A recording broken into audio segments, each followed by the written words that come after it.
सोमवार को all private school association Uttar Pradesh के आह्वान पर आगरा जनपद के स्कूलों के हित के लिए कार्य कर रहे सभी संगठनों के पदाधिकारियों की एक महत्वपूर्ण बैठक नथीलाल इंटर कॉलेज धनौली में आयोजित की गई। बैठक में ऑनलाइन पढ़ाई पर चर्चा की गई। स्कूल संचालक बोले कि 10 से 15% ही छात्र ऑनलाइन पढ़ाई पढ़ रहे हैं। गरीब तबके के अभिभावक अपने छात्र छात्राओं को हिंदी मीडियम स्कूल में पढ़ाते हैं ताकि उन्हें ज़्यादा अधिक खर्चा न झेलना पड़े। ऐसे में वह उनके लिए लैपटॉप और मोबाइल कहां से उपलब्ध कराएंगे। सभी संगठनों के पदाधिकारियों ने अपनी अपनी बात रखी और सभी ने एक राय होकर यह निर्णय लिया कि 1 अगस्त 2020 से Hindi medium all private school सभी ऑनलाइन पढ़ाई को बंद कर देंगे। वहीं स्कूल संचालकों और अध्यापकों की दयनीय हालत को देखते हुए सभी ने निर्णय लिया कि अपने क्षेत्र के सांसद, विधायक और मंत्री से अध्यापकों की समस्याओं को अवगत कराएंगे और उनसे मदद की गुहार लगाएंगे। स्कूल संचालक बोले, सरकार गरीबों के खाते में जिस प्रकार जनधन खाते में 500 रुपये, मजदूरों के खाते में 1000 रुपये और किसानों के खाते में 2000 रुपये डाल रही है, उसी प्रकार स्कूलों के संचालक और अध्यापकों के लिए भी सरकार को कुछ ना कुछ सोचना चाहिए, क्योंकि 14 मार्च के बाद आज तक विद्यालय खुले नहीं हैं। ऐसे में सभी की हालत बहुत दयनीय बनी हुई है। आगरा से चोप सिंह सक्सेना की खास रिपोर्ट। राजकुमार अग्रवाल, नाम उत्तर प्रदेश संगठन प्रबंधक परिषद का महामंत्री हूँ, उत्तर प्रदेश का। हम लोगों ने भाई सुरेंद्र सक्सेना जी ने मीटिंग बुलाई है कि ऑनलाइन क्लास के विषय में। मेरा कहना यह है कि ऑनलाइन की क्लासें हिंदी मीडियम में, बल्कि मैं तो ये कहूँगा उत्तर प्रदेश में सवाए अंग्रेजी मीडियम को छोड़ के किसी में संभव ही नहीं है कि ऑनलाइन क्लास चले। क्योंकि नहीं, कारण ये है कि हर गार्जियन के पास लैपटॉप नहीं है, मोबाइल फ़ोन नहीं है, टच स्क्रीन का आज तक मेरे पास ही नहीं है। जब इस तरीके की सुविधाएँ नहीं है, जो गार्जियन फीस साल भर में 2-3 साल की फीसें इकट्ठी हो जाती हैं, आज तक नहीं दे पाया, वो कहाँ से तो खरीदेगा मोबाइल, कहाँ से टच स्क्रीन खरीदेगा, कहाँ से ऑनलाइन पढ़ेगा, क्या हुआ क्या नहीं हुआ, ये असंभव है बिल्कुल कतई। मैं तो ये कहता हूँ इसकी भर्त्सना करनी चाहिए, ऑनलाइन क्लास हमेशा के लिए करनी चाहिए। स्कूल खुलें, बाकायदे पढ़ाई हो, बच्चों का भविष्य में बच्चे काबिल हों और जनता जागृत हो। भाई सबसे बड़ी चीज़ तभी संभव है जबकि ये ऑनलाइन का चक्कर ख़त्म हो। ये ऑनलाइन में क्या क्या काम हो गया, इससे तो जियो बन पाएगा, सैमसंग बन पाएगा, जो मोबाइल कंपनियां हैं वो बन पाएंगी, सरकार पर इन पर पैसा आएगा। तो सरकार अपना भंडार भर रही है, बाकी सबको खाली कर रही है, सबको नंगा कर रही है। जनता पर पैसा नहीं है, किसी पर कुछ नहीं है, स्कूल वाले खुद परेशान हैं। आज ये पोजीशन हो गई है स्कूल वालों में बच्चों की कि भाई साहब खाने तक को मोहताज है, वो तो फीस आ नहीं रही है, कुछ नहीं, गार्जियन मार को उठा हुआ है, क्या कर।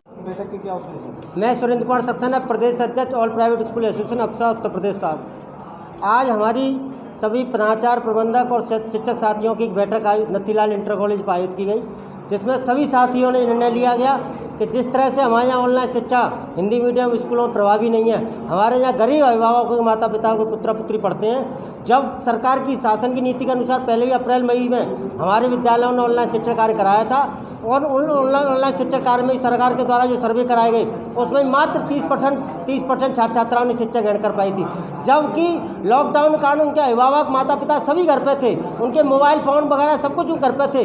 जब 30% लोग शिक्षा ग्रहण कर पाए, तो अब ये कैसे संभव है कि जब लॉकडाउन खुल गया है, अनलॉक हो गया है, तो सभी के अभिभावक माता पिता अपने काम धंधे पर निकल जाएंगे, मोबाइल भी अपने साथ ले जाएंगे।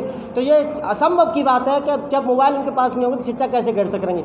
अब केवल मात्र 10-5 5% बच्चे ही शिक्षा ग्रहण कर पा रहे हैं। और छात्रों को देखते हुए अभिभावकों को अतिरिक्त बोझ ना पड़े ऑनलाइन रिचार्ज कराने का, लैपटॉप का, मोबाइल का, कंप्यूटर का, इसलिए हमने सभी हिंदी मीडियम प्राइवेट स्कूलों ने निर्णय लिया है कि हम 1 तारीख से ऑनलाइन शिक्षण कार्य बंद करा देंगे, क्योंकि ऑनलाइन शिक्षण कार्य से 80 से 85% बच्चे शिक्षा से वंचित रह रहे हैं। जबकि हमारा ये काम है कि हमें स्कूल प्रबंधक होने के नाते, शिक्षक होने के नाते हमें सभी को शिक्षा देनी चाहिए। हमें शिक्षा से वंचित करने का कोई अधिकार नहीं है। इसलिए गरीब माँ बापों का हित में देखते हुए, जिससे माँ बाप में कोई अतिरिक्त बोझ ना पड़े, क्योंकि जिस तरह से आज हम पीड़ित हैं उस तरह से अभिभावक भी पीड़ित हैं, उन पर भी आर्थिक संकट से गुजर रहे हैं। हम पे और आर्थिक संकट नहीं डालना चाहते, इसलिए ऑनलाइन शिक्षण कार्य 1 तारीख से 1 अगस्त से पूर्ण रूप से हिंदी मीडियम विद्यालयों में बंद कर दिया जाएगा।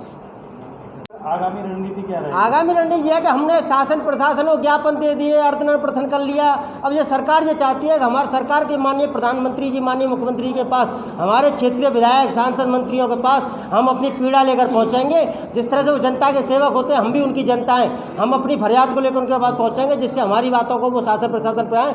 जिस तरह से माननीय प्रधानमंत्री जी, माननीय मुख्यमंत्री जी के द्वारा सभी गरीबों के खाते में जनधन खाते 500 रुपया, मजदूरों खाते में 2000 रुपया, 1000 रुपया और किसानों खाते में 2000 रुपया, उज्ज्वला योजना में सिलेंडर बांटे हैं और सभी व्यापारियों के लिए लोन दिए गए। इस तरह हम भी सरकार से प्रयास करेंगे। आज हम संकट के दौर में गुजर रहे हैं, हिंदी मीडियम वालों को भी आर्थिक मदद करें, और जब तक विद्यालय बंद है, स्कूल बंद है, हमारे टीचरों को मानदेय दे। आज टीचर हमारे भुखमरी के कगार पे आ गए, वो ऐसे मजबूरी में ऐसे काम करने लग गए जो उनके पैसे के खिलाफ है। आज हमारे शिक्षक सब्जी बेच रहे हैं, ठेल ढकेल लगा रहे हैं, दुकानों पर काम कर रहे हैं, और आज जब विद्यालय नहीं खुले हैं तो शिक्षक भी विद्यालय में नहीं आ रहे हैं, और प्रबंधक उनको किसी प्रकार की कोई तनख्वाह नहीं दे रहे हैं। अगर आज वो शिक्षकों की फरियाद को नहीं रखा गया तो मैं ये मानता हूँ शिक्षक आने वाले चुनावों में, एमएलसी चुनावों में, मुझे नहीं लगता कि सरकार के प्रति अपनी भावना बढ़िया रखेंगे और सरकार के प्रति वोट करेंगे। मेरा नाम वीके सिंह है, उत्तर प्रदेश शिक्षण संस्थान युवा प्रबंधक परिषद के प्रांतीय महासचिव के रूप में आज इस बैठक के माध्यम से हम शासन प्रशासन को ये कहना चाहते हैं, जितने भी हिंदी मीडियम स्कूल हैं उनकी स्थिति यह है कि बहुत गरीब तबके के बच्चे पढ़ते हैं, स्लम बस्तियों के बच्चे पढ़ते हैं, और उनके पेरेंट्स को पढ़ाई का एहसास ही नहीं है कि पढ़ाई क्या चीज़ होती है। वो डायरेक्ट टीचर माध्यम से वो बताता है कि पढ़ाई क्या चीज़ है, उसका एहसास कराता है, और उन पे आज हाई टेक्नोलॉजी है और होनी भी चाहिए। क्या ऐसे विषम परिस्थिति में रहने वाले, आर्थिक स्थिति इतनी मजबूत नहीं है, उन पे फ़ोन और मोबाइल नहीं है? क्या सरकार को नहीं मालूम है ये कि इतने विद्यालयों में ये स्थिति है कि उनको खाने तक नहीं है, वो कैसे लेगा 16-17 हज़ार का मोबाइल? तो ये हम चाहते हैं कि ऑनलाइन पढ़ाई हो, पर कैसे हो पाए ये तो आप कभी विचार करिए। तो मैं समझता हूँ कि हम उनको ऑनलाइन पढ़ाई नहीं दे सकते, चाहकर भी नहीं दे सकते। तो ये ऑनलाइन का इसलिए हम विरोध कर रहे हैं कि हम चाहते तो हैं, पर वो किस तरह से करें सरकार ये तो पता है। इसलिए पूरे आगरा में ऑनलाइन पढ़ाई बिल्कुल नहीं हो पा रही है, मात्र सीबीएसई बोर्ड को छोड़ के। पहला तो ये। दूसरा ये कहना चाहते हैं कि पता नहीं क्यों हमारी बात को शासन प्रशासन महसूस नहीं कर पा रहा। अगर विद्यालय कैटेगरी ढूंढा जाए तो एक मिशनरी स्कूल है, अगर उसको कैटेगरी मान लिया है, एक कैटेगरी मिशनरी स्कूल है, एक है जैसे जीडी गॉन का दिल्ली पब्लिक जैसे स्कूल है, तीसरा आता है सीबीएसई बोर्ड के स्कूल जो बड़ी मुश्किल से उन्होंने खोल पाए। अब चौथे नंबर का अगर वो आता है तो ये इंटर कॉलेज आते हैं हिंदी मीडियम के, और अगर 5वीं कैटेगरी में हम रखे हैं तो ये प्राइमरी जूनियर हिंदी मीडियम के आते हैं। आप प्राइमरी हिंदी मीडियम जूनियर के उनकी स्थिति ये है सर कि उनको भूखा और सब्जी की ठेल लगानी पड़ रही है। क्या सरकार को दिखाई नहीं दे रहा है? क्या वो मरना शुरू कर दें? मैं समझता हूँ अगर ऐसा ही रहा तो हमारे साथी अभी सही कह रहे थे, अभी स्थिति ये आने वाली है कि सब्जी की ठेल लगा रहे हैं, उनका मॉरल तो गिर ही रहा है। अगर आर्थिक संकट आया तो निश्चित रूप से सुसाइड होना शुरू हो जाएगी। तो मैं अपील और निवेदन करना चाहता हूँ सरकार और प्रशासन से कि इन स्कूलों को, स्कूल संचालकों को ध्यान दीजिए, इनकी बात को एहसास करिए, नहीं तो बहुत गलत हो जाएगा इनके साथ में। जो एक शिक्षा के अग्रदूत हैं, शिक्षा के मार्गदर्शक हैं बच्चों के, उनकी पीड़ा को समझिए। अन्यथा मैं समझता हूँ अगर इनकी पीड़ा न समझी गई तो बहुत गलत परिणाम होगा, और काफ़ी लोग मैं समझता हूँ आत्महत्या कगार पे आ गए और आत्महत्या करेंगे, जिसकी जिम्मेदार शासन और प्रशासन ही होगा। धन्यवाद। आपके हिसाब से क्या सुधार होने चाहिए? हमारे हिसाब से पहले तो उनको चिन्हित करा जाए, जो प्राइमरी स्कूल बेचारे जो भूखे हैं, परेशान हैं, जिनके 100-200 आपने 50 गज में 100 गज में मान्यता भी तो दिए। आप एक आंकड़ा लगाइए, अगर आपने 100 गज में मान्यता दिए तो 100 गज में कितने बच्चे पढ़ सकते हैं? उसमें 100 बच्चे से ज़्यादा तो नहीं पढ़ पाएंगे। 100 बच्चे में 3 बच्चों पे 1 बच्चा तो वैसे ही फ्री है, तो अर्थात 70 बच्चों की फीस अगर वो 500 रुपये से भी लेता है तो आंकड़ा लगाइए वो कैसे खर्चा चलाता होगा अपने स्कूल के। तो सरकार को ये समझना चाहिए, सबसे पहले उन्हें चिन्हित करना चाहिए प्राइमरी जूनियर स्कूलों को, उनको आर्थिक मदद सबसे पहले उन्हें देनी चाहिए। तो आर्थिक मदद दे, अनुदान दे उन्हें और उनकी मदद करे पहली बात। और जब स्कूल के लिए जैसे और अन्य लोगों के लिए आपने योजना बनाई है और लोगों की मदद कर रहे हैं, ऐसे इन स्कूलों को करिए। हम ये नहीं कह रहे कि हम इंटर कॉलेज वाले पहले प्राथमिकता में दो, जो वाकई परेशान और भूखा है पहले उसे देखें। आप अभी क्या है, भूखा आदमी आंदोलन करेगा, मरेगा, कुछ भी करेगा, स्थिति आ रही है। अभी तक ये सोचा था कि 2 महीने में 4 महीने खुल जाएगा, तो ये लॉकडाउन और खुलने के बावजूद कहाँ से आएगा। पेरेंट्स ने बिल्कुल मन बना लिया कि हम फीस नहीं दे पाएंगे क्योंकि उनकी भी स्थिति खराब है। तो इसको समझिए, ये बुद्धिजीवी आदमी है, साफ़ सुथरे कपड़े पहनता है, साफ़ सुथरे तरीके से रहता है, अच्छे विचार रखता है, इसलिए सहन शक्ति है। इसकी सहन शक्ति की परीक्षा न ले।